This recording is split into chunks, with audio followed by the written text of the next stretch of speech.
Bonjour à toutes et à tous et bienvenue sur le podcast du Toulouse Université Club. Aujourd'hui, on se retrouve pour parler de sport santé et j'ai le grand plaisir d'accueillir Major Mouvement. Salut Xavier, ça va? Salut, ça va très bien et toi? Ça va bien. Donc aujourd'hui, on va parler de sport santé puisque on le rappelle, tu es donc kinésithérapeute. Ouais.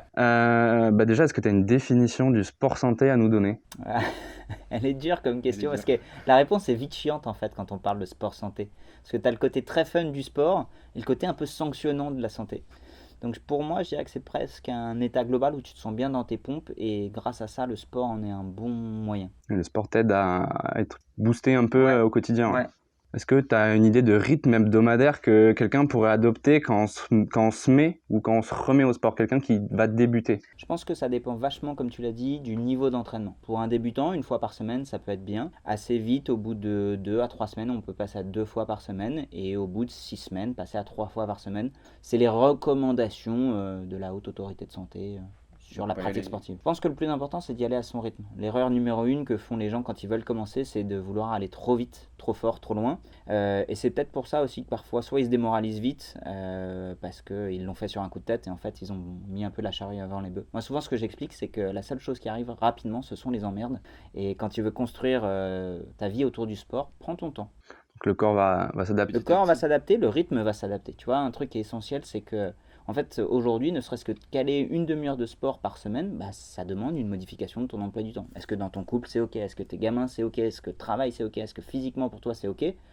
Et en fait, ça fait un gros chamboulement. Donc c'est très très bien, mais je pense qu'il faut se lâcher un peu la grappe et de se dire, je vais y aller à mon rythme et construire ça dans le temps plutôt que tout exploser trop vite. Et quand on parle de sport, on pense souvent à la perte du poids. Est-ce qu'il y a une durée ou une fréquence minimum à respecter pour perdre un peu de poids, puisque c'est l'objectif de beaucoup de gens? C'est une bonne question. Autour de la perte de poids, encore une fois, ceux qui se plantent, c'est ceux qui veulent aller trop vite. Aujourd'hui, en fait, le meilleur sport pour perdre du poids, c'est celui qu'on fait régulièrement, dans le temps. Perdre 4 kilos en 2 semaines, j'ai envie de dire, c'est presque à la portée de n'importe qui. Perdre 4 kilos sur 6 mois et ne jamais les reprendre, ça, c'est une autre histoire. Ça demande c'est un autre challenge. Petite question comme ça, une idée reçue qu'on a tous.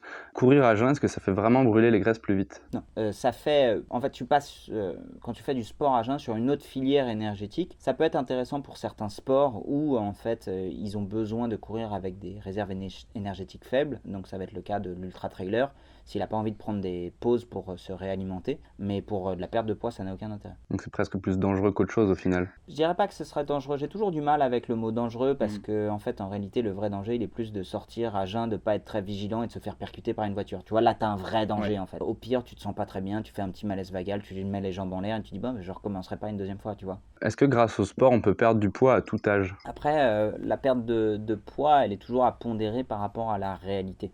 C'est-à-dire qu'en fait, pour certaines personnes, en vieillissant, au-delà de 50 ans pour les femmes, tu vas perdre du poids inéluctablement, tu vas perdre du muscle, et en fait, c'est plus ça qui est chiant. La perte de poids, c'est bien, mais il faut plutôt viser en fait l'augmentation de tes capacités. Et le facteur poids, parfois, il change même pas. Tu peux prendre du muscle sans bouger au niveau de la balance, et être capable de faire 3 fois tes escaliers, là où avant, tu galérais à faire un seul escalier. Donc l'important, c'est d'arriver à être plus mobile, d'arriver à être bien dans sa peau. Ouais. Je pense que l'objectif du sport, pour moi, il est plus en ça, le sport santé. Oui, le sport, c'est bon pour ta santé, so what, tout le monde le sait. Maintenant, en fait, en réalité, c'est si tu trouves un objectif qui soit plus positif, se sentir plus libre, se sentir plus mobile, s'amuser, t'es inarrêtable en fait. Donc, prendre du plaisir, c'est un facteur très important. C'est essentiel. En fait, vous me parlez pas mal d'addiction et je trouve que c'est hyper intéressant parce qu'en fait, la frontière entre prendre du plaisir sur du court terme, comme on peut l'avoir, vous avez parlé de sexe, quand on tire un coup, quand on prend de la drogue, quand on fume, quand on est devant un écran, ouah, putain, on a un gros boost d'endorphine, de dopamine, de tout ce que tu veux. Le sport t'amène ça.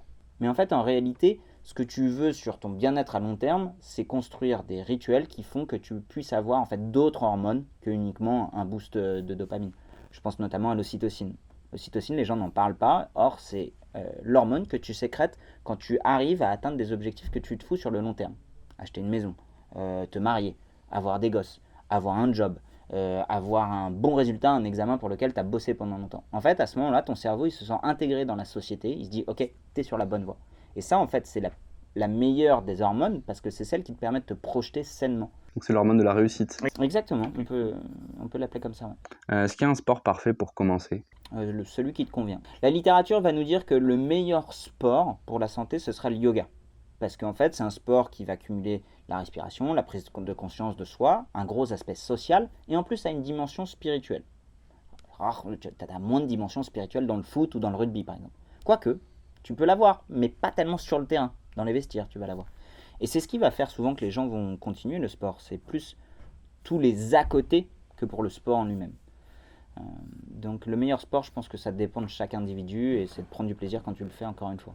Et justement, comment on peut déterminer quel est le meilleur sport qui est fait pour nous pour débuter? D'essayer, clairement, t'essayes. Il y a un max de sport? Ouais, moi c'est ce que j'ai fait gamin et je remercierai toujours mes parents pour ça. Ils m'ont fait essayer de la gym, du tennis, du karaté, du rugby, du foot, du ski. Le tennis, j'ai trouvé que c'était ultra chiant. Je suis désolé parce que je sais que vous avez un bon club de tennis au TUC, hein. Mais en fait, je pense que le sport, c'est pas toujours un plaisir. Parfois, ça peut être une vraie contrainte, mais c'est sur la durée que tu vas prendre du plaisir quand tu vas voir que tu vas développer d'autres choses que ton physique. Et le meilleur moyen, c'est d'essayer. Est-ce qu'il faut persévérer dans l'effort? Alors, chacun son niveau d'effort, hein, mais est-ce qu'il faut persévérer pour prendre goût au sport? Ouais, je pense, ouais, clairement. Se laisser le temps de progresser et Ouais, pas s'arrêter la première fois. Ah ouais, tu vois, je pense que quand tu commences le sport, tu vas d'abord prendre du plaisir immédiatement, ou pas. Bah ouais, ça a été cool. Et puis après, tu vas commencer à sentir tout le travail que tu as à faire. Et là, moralement, ça devient plus compliqué parce que tu te compares aux autres qui en font depuis 4 ou 5 ans, qui sont parfois bien meilleurs, qui ont des meilleures capacités. Toi, t'en chies, ton estime de toi, elle est au fond du seau. Et c'est là où, en fait, il faut persévérer. Il faut persévérer il faut persévérer quand c'est dur. C'est trop facile de persévérer quand c'est facile. Est-ce que tu as des petites clés, des petits trucs et astuces pour trouver un peu la motivation au début? Je pense que l'aspect social, il est hyper important. Et encore plus en ce moment, on s'en rend compte, hein. On n'a pas l'aspect social lié au sport.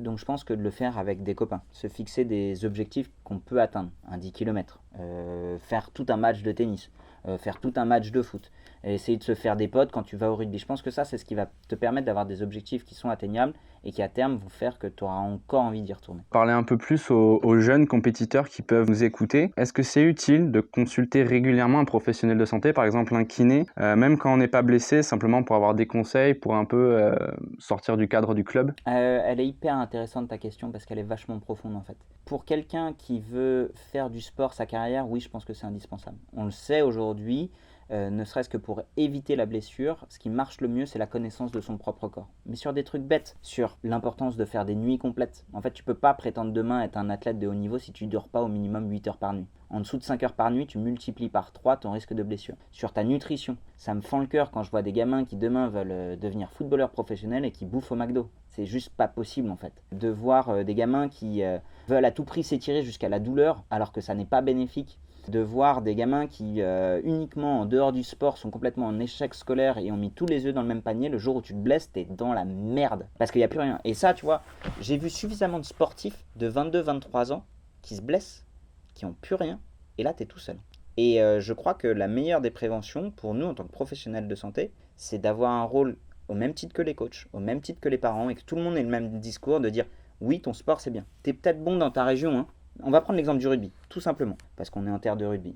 Le rugby, aujourd'hui, regardons qui était, par exemple, dans l'équipe des moins de 18 de l'équipe de France. Qui est aujourd'hui encore en top 14. Qui aujourd'hui a plus de 50 sélections en équipe de France senior. Et tu te rends compte qu'en fait, en réalité, tu peux être très très bon à ton âge, à 18 ans, être dans les top 15 des meilleurs Français à 18 ans. Quand tu passes au niveau professionnel, la marche, elle est gigantesque. Donc en fait, en réalité, même si tu es très très bon dans ton village, très très bon dans ta région, au niveau national et au niveau international, c'est autre chose.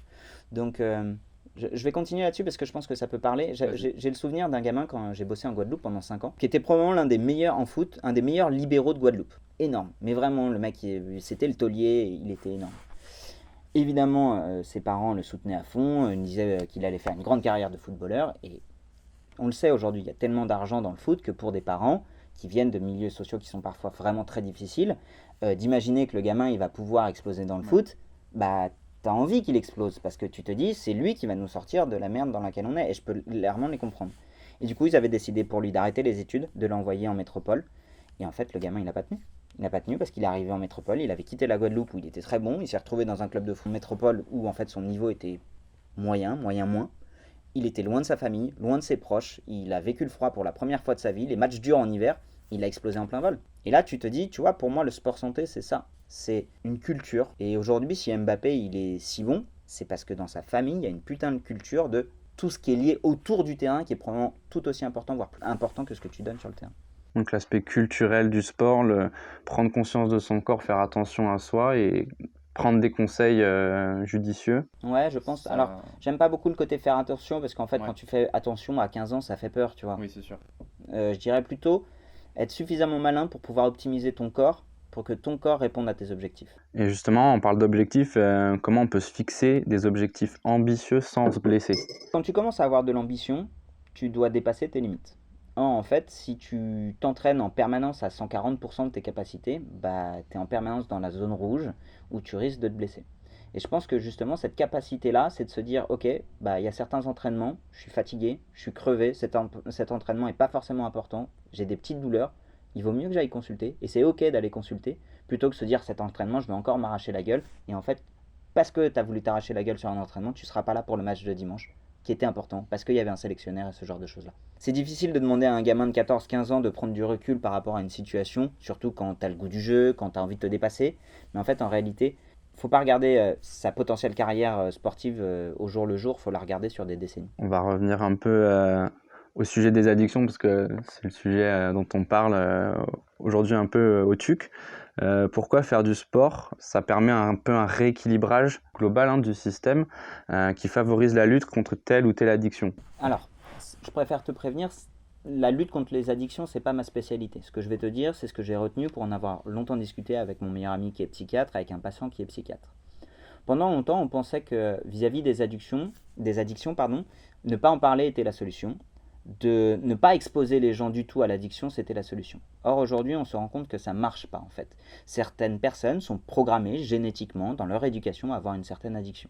Je pense que le plus simple, c'est d'être honnête vis-à-vis de soi-même par rapport au potentiel d'addiction qu'on peut avoir. Moi, par exemple, je sais que j'ai un gros comportement addictif vis-à-vis des écrans.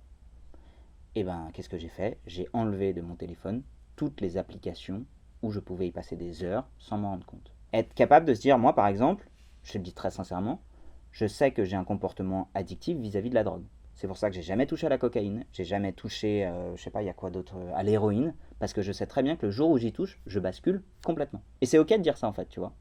La weed, ça me fait rien, j'en prends pas, j'y prends pas de plaisir, mais je sais que j'ai un potentiel addictif par rapport aux choses, c'est ok. De m'y confronter et de me frotter à ce truc-là, c'est encore autre chose. Donc je pense que c'est d'avoir le recul nécessaire de se dire, ok, vers quoi est-ce que je pourrais sentir que je vais basculer et consciemment, je vais juste éviter d'aller dans des situations-là.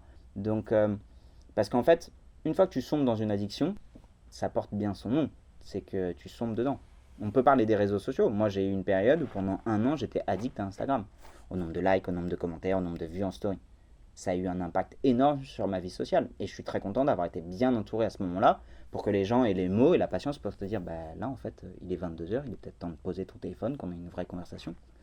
Et tu vois, je pense que ne pas parler de l'addiction, c'est un problème. De considérer que ça n'existe pas, c'est un problème. Considérer que oui, ça peut exister, que ça fait partie de nos systèmes à nous en tant qu'humains. Notre cerveau est plus ou moins fait pour être addict. Et juste essayer de contrôler tout ça. Et donc par rapport à tout ça, le sport est peut-être l'une des meilleures addictions. C'est-à-dire que il vaut mieux être bigorexique, c'est le nom des gens qui sont accros au sport, dans un podcast. Que d'être cocaïnomane, ou que d'être accro au cul, que d'être accro aux jeux vidéo, que d'être accro à la bouffe. De toutes les addictions, c'est peut-être, entre guillemets, la moins mauvaise. Donc, le sport, au-delà de ça, ça permet aussi de re-réguler ton cerveau par rapport à ces doses d'hormones qui te rendent addict. Donc, et puis forcément, plus tu t'entraînes, moins tu passes de temps devant les écrans, plus tu t'entraînes, moins tu passes de temps en soirée, plus tu t'entraînes, moins tu passes de temps, en fait, sur tout ce qui est source d'addiction. Et on continue à prendre du plaisir en faisant du sport, on peut voir du monde. Exactement. Plein d'aspects positifs au-delà de la pratique elle-même. Puis ça peut développer des passions. Exactement. Bien sûr, il y a des liens et bien se marrer. Merci beaucoup Avec plaisir. d'avoir répondu à mes questions. Je t'en prie. Je vous retrouve très bientôt pour un nouveau podcast avec le Toulouse Université Club. Et comme toujours, abonnez-vous à la chaîne YouTube du TUC, à la chaîne YouTube de Major Mouvement. Également, vous pouvez vous abonner à nos réseaux sociaux. On est présent sur Instagram et Facebook.